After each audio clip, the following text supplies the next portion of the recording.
ఇక మరోవైపు మెదక్ జిల్లాలో యూరియా సమస్యను అధిగమించేందుకు కలెక్టర్ రాహుల్ రాజ్ ప్రత్యామ్నాయ మార్గాన్ని అన్వేషించారు.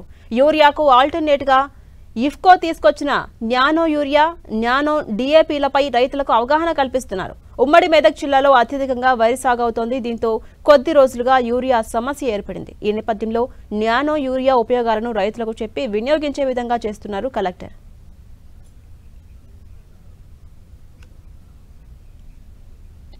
న్యానో యూరియా రైతులకు మేలు చేస్తుంది అంటున్న మెదక్ కలెక్టర్ రాహుల్ రాజ్తో మా ప్రతినిధి PV Rao face to face.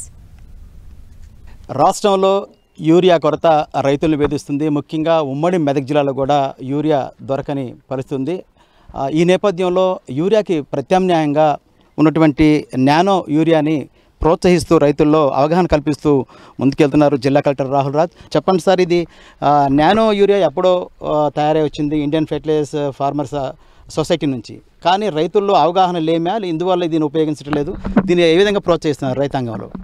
ఇప్పుడు మన జిల్లా వ్యాప్తంగా కూడా మనం చూసినట్టయితే స్టార్టింగ్ ఏదైతే వాళ్ళు నాట్లు వేసుకుంటారో అప్పుడు స్టార్టింగ్లో మనం ఫస్ట్ టైంకి ఏంటంటే నార్మల్గా మనకు బస్తాలు ఏదైతే యూరియా దొరుకుతుందో దాన్నే వేసుకోవచ్చు.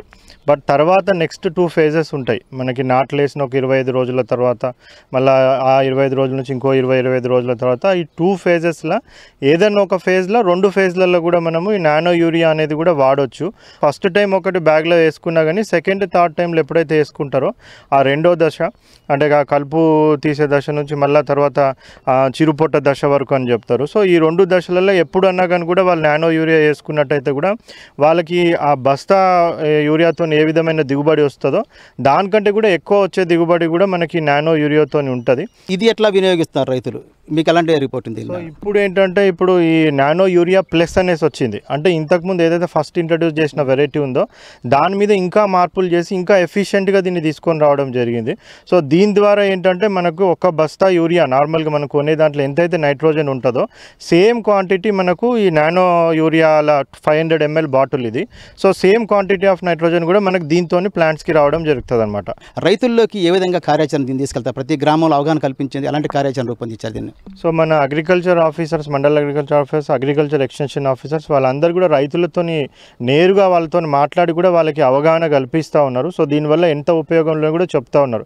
వేరేగా వాడిన రైతులు కూడా మంచి ఫీడ్బ్యాక్ ఇస్తూ ఉన్నారు. సో అందరు కూడా ఇప్పుడు ముందుకు వస్తూ ఉన్నారు. సో అందరికీ మీ ద్వారా ఏంటంటే మన రైతులకు అందరు కూడా విజ్ఞప్తి ఏంటంటే నేను ఇందాక చెప్పినట్టు కలుపు తీసుకునే దశ నుంచి మళ్ళీ మనకి చిరుపొట్ట దశ వరకు కూడా రెండోసారి మూడోసారి మనం ఆ 2-3 times కూడా మనం ఇదే వాడుతూ ఉన్నాం. అది కాకుండా మరి ఈ రెండుట్లో ఏదైనా ఒక దశలన్నా లేకపోతే రెండుట్లో కూడా మీరు నానో యూరియా వాడుకున్నట్టయితే సేమ్ దిగుబడి మీకు వస్తుంది, మీకు ఖర్చు కూడా తక్కువ అవుతుంది. రైతులు ఏతుందో సాంప్రదాయ రైతు యూరియా గుళికలకు బదులుగా ప్రత్యామ్నాయంగా ఇఫ్కో తీసుకొచ్చినటువంటి నానో యూరియా, నానో డిఏపిని వాడాలని గ్రామం తిరుగుతూ గ్రామాల్లో రైతులకి అవగాహన కల్పించే కార్యక్రమాన్ని జిల్లా కలెక్టర్ తీసుకున్నారు. ఇది మరింతగా ముందుకు తీసుకెళ్తామని దీనికి ప్రత్యేక కార్యాచరణ రూపొందించి రైతుల్లో పూర్తి స్థాయిలో అవగాహన కల్పించి వారు నానో యూరియా ఉపయోగించే విధంగా తయారు చేస్తామని కూడా జిల్లా కలెక్టర్ రాహుల్ రాజ్ చెప్పే పరిస్థితి కనిపిస్తూ ఉంది. కెమెరా పర్సన్ వినోద్తో పివి రావు, 10 TV, మెదక్ నుంచి.